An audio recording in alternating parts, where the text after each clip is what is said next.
各位觀眾朋友，大家好啊！今日同春麗咧又嚟到三期海逸灣呢度揾套靚仔啲嘅兩房，性價比非常之高嘅，白白淨淨嘅嗰種。白白淨淨嘅，即係業主又重新裝修咗一下嘅。咁位置地段都非常之理想啦。呢度咧就係佢樓下嘅園林景觀嚟嘅。阿德，我比較喜歡北區的是這條綠道。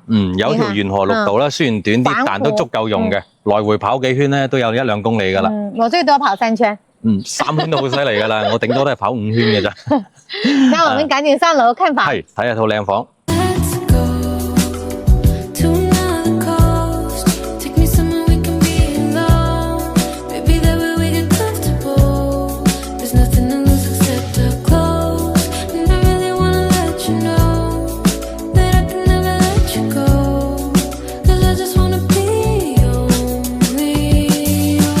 各位觀眾朋友，大家好啊！我同春麗呢又嚟到呢個單位嘅陽台嘅位置啦，依然睇下出邊嘅景觀係點樣嘅先。這裡雖然說是海逸灣的北區，但是看得到南區的園林，看得更仲可以睇海哦，非常之舒服嘅一個景觀啦，而且仲有係南向嘅位置，亦都相當之好啊！佢喺3期海逸灣北區去邊度都好就腳嘅，坐車啦，去買菜啦，去邊度都非常之方便。而且樓下這個商鋪是通開的，係啦，所以你翻去到呢度買嘢亦都係非常之方便嘅。所以下面的鋪也是一鋪難求。的確係嘅，咁我哋睇佢入邊嘅內容係點樣先。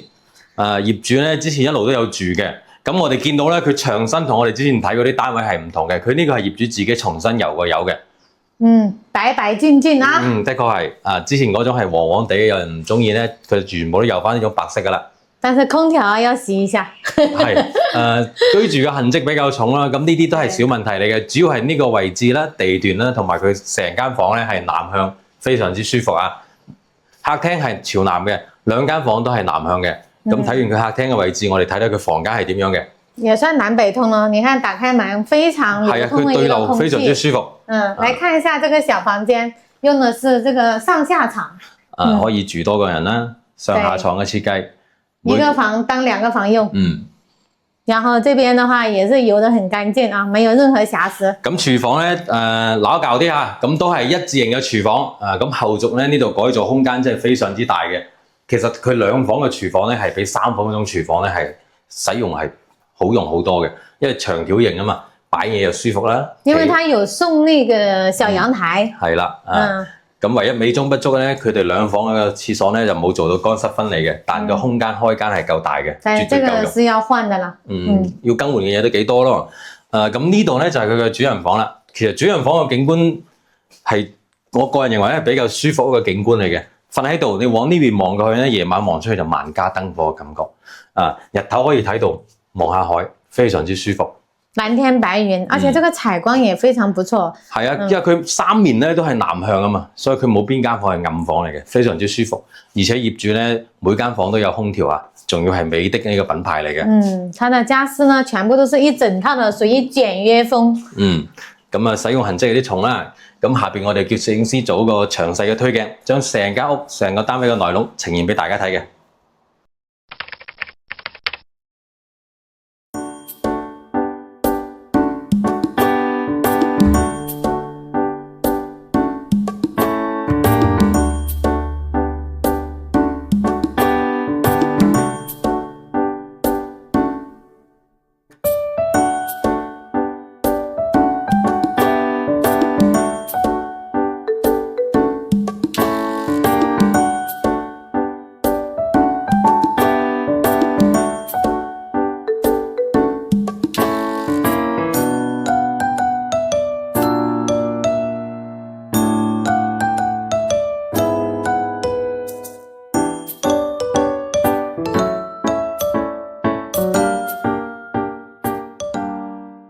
各位觀眾朋友，啱啱攝影師呢將呢個單位嘅內容呢用個仔細嘅推鏡咁呈現俾大家睇啦。業主呢也是裝了這個防蚊網啊、防盜網都裝好了。唯一美中不足的就是那個空調啊，還有洗手間跟那個廚房要重新搞一下衛生。係嗰度係老舊啲嘅，咁呢個都無關大，即係無傷大雅啦。主要係佢呢個位呢套單位係地段靚，同埋佢價錢都非常之靚，一個南向2房睇海嘅。對，不超過30萬，29萬8， 30萬都唔到啊，29萬8就可以買一套海逸灣3期，一個咁靚嘅地段，樓層都好高㗎，中高樓層，可以睇海，睇園林景觀，去市場又近，坐車亦都非常之方便。而且這個朝南的方向呢，它是最舒服的住的，陽光充足，係啦，通風效果好，採光好。即係有觀眾朋友想揾呢種細兩房，想居住舒適嘅，地段又要靚嘅，咁就呢個單位真係唔好錯過。可以即刻點我哋嘅二維碼，加我哋嘅微信或者 WhatsApp， 甚至直接打電話聯繫我哋，隨時可以睇樓嘅呢套。那我們今天就把這套房介紹到這裡。我哋下期再見，拜拜。